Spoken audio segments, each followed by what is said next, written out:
So my name's Tom Reed, and I saw this lady walking down Michigan Avenue, and I asked her if she'd be interested in doing an interview. What's your name, man? Allie Ray. Allie Ray. Okay, Allie. And I take these videos and I upload them, and I do a lot of videos about working women in Detroit, abandoned buildings, basically soup to nuts. Yeah. You okay with that? Yeah. Okay. So first question, how long have you been down around this area? About 15 years. 15 years. And where'd you grow up? Between Florida and Taylor, Michigan. Florida and Taylor, Michigan.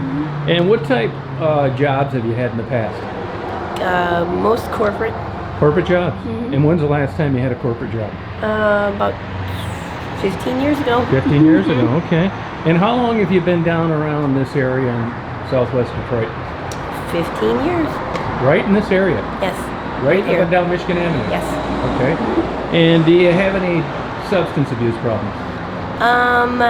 At the moment, I'm gonna say no. Okay. Yeah. And any alcohol problems? Years ago, but no. Years ago. Now, what do you do for employment now?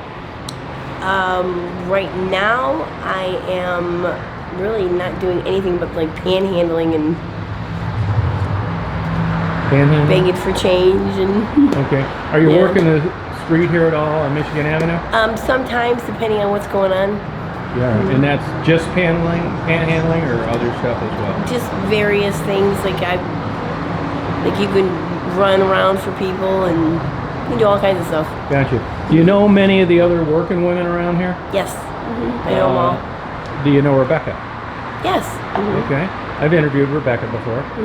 So she'll know you if I Yes. told her. Okay. Did you hear what happened to her the other day? I heard she overdosed. Oh, she did? That's what I heard. Well, somebody lit her car on fire.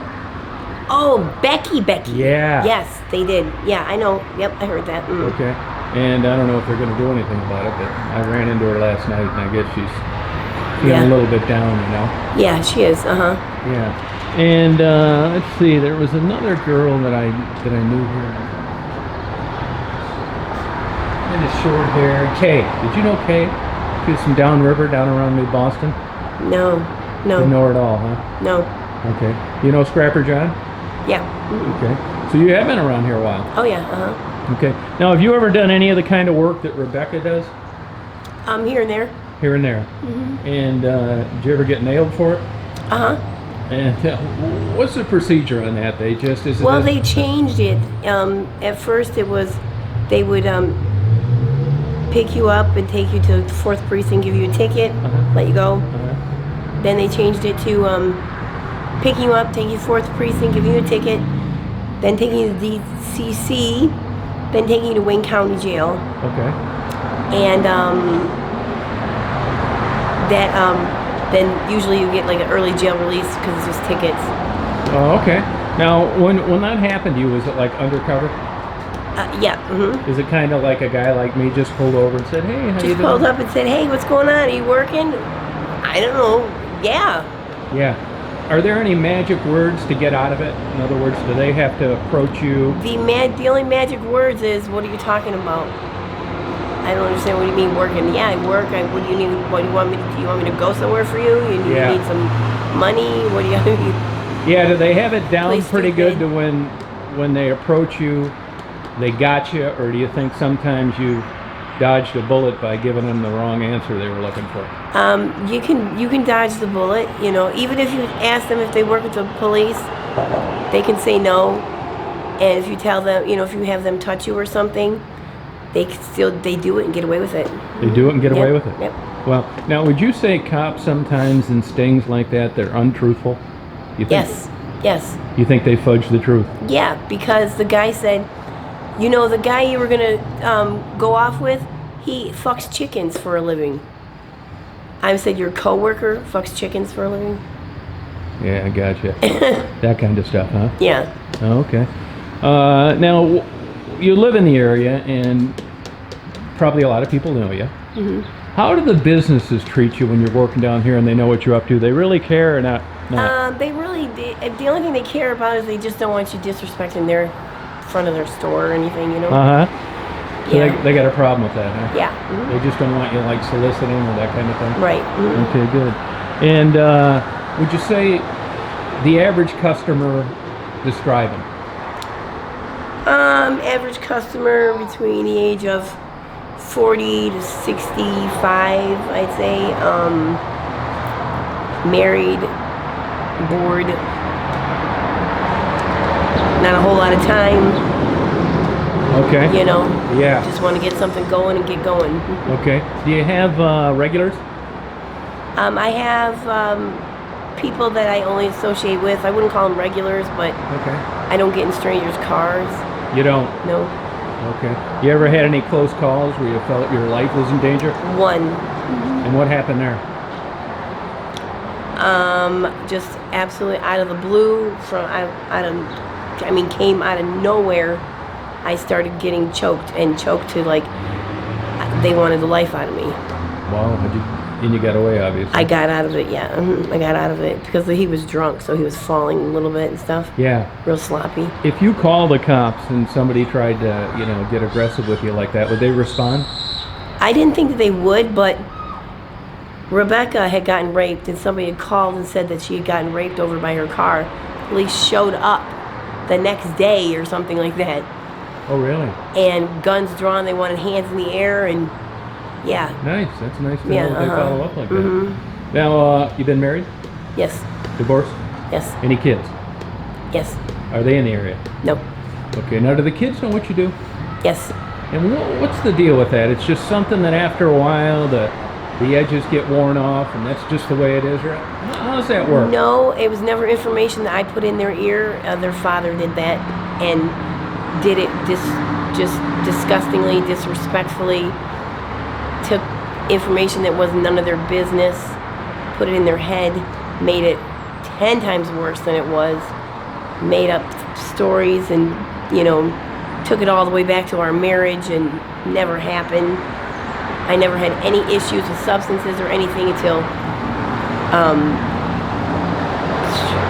8-9 years after our divorce. I mean, is that right? Yeah. Now, you seem like a personable lady, attractive woman. If you could get an 8-to-5 job and live in the suburbs, would you do it? Yes. Mm-hmm. You would? Oh, yeah. Mm-hmm. Do you not like what you do? No, I don't like being without my family and that, comfortability of a home, and didn't really realize how much I didn't like it. Yeah. Yeah. You think you'll get that back someday? I'm working on it actually right this very moment, because I said I don't have a substance abuse problem. Yeah. I don't. You really don't? Nope. Unbelievable. No, Well, I got good news for you then. I don't. Yeah. Because yesterday, I got a P.O. box for Becky down here in Woodard. And it was for people like you. Because I get quite a few people that watch the videos. Yep. They're very understanding, and they want to help people like you. And they'll send you cash cards, cash in an envelope, and she'll have a key to it. Okay. Does that sound good? Yeah. Now, do you want to give your name that they could send a cash card, or your full name, or not? Sure. And what is it? It's Allison Sabatini, Sabatiini. I'm trying to get money together to get a bus ticket to get the hell out of Michigan and go to Indiana. Okay. And be with my mother and help her, because she just got over breast cancer. Oh, She sorry just beat about breast cancer. My father died last year, so I have really no family except for my children. But they don't want anything to do with me, and that's going to take hopefully it just takes time. Okay. And how is Allison? How do you spell that? Allison. Do you happen to have an email? I do, but the email, somebody changed the password. So I don't know who did it and how it happened, but I can't get into it, so I have to change it. You got any questions for me? No. Why do you do this? Why do I do this? A lot of people think that. I just find typical everyday life interesting. I mean, if you go on my videos, do you ever get on the internet anymore? No, when I have a phone. Yeah, you would see that I interview farmers, street women, drug people. I go into all the abandoned buildings, the ones that I can get access to. I'm a big Del Rey nut. Okay. I know most of those girls, and you know, I've taken newspaper reporters in a boat down around the steel mills. I just love Detroit, all aspects of it. And this is like, you don't get truth like this very often in life. Right. We're not getting any bullshit. You and I are just being straight up, and people appreciate that. Right. And when they listen to it for themselves, they're willing to help. So now that I have your name and we got this P.O. box, and Becky will have a key to it today when I run into her again, you can expect a letter or a card or a prepaid Visa or something like that. Even just a card saying good luck or something. Yeah, good luck or something. Just a little bit of encouragement. Isn't that the truth? Yeah. Well, I'm 100% on board with it, and if you talk to Becky, she'll explain it to you. I will. I'll see. It's all straight up. I'll see her. You can actually. I don't want to get into it on this video, but if you talk to Becky yourself and ask her about Allie, she'll tell you something that happened 2-3 days ago that caused all this. The dead guy? No, not the dead guy. Oh. It's a live person. Oh, really? You mean caused all what? Caused my no longer having an addiction problem.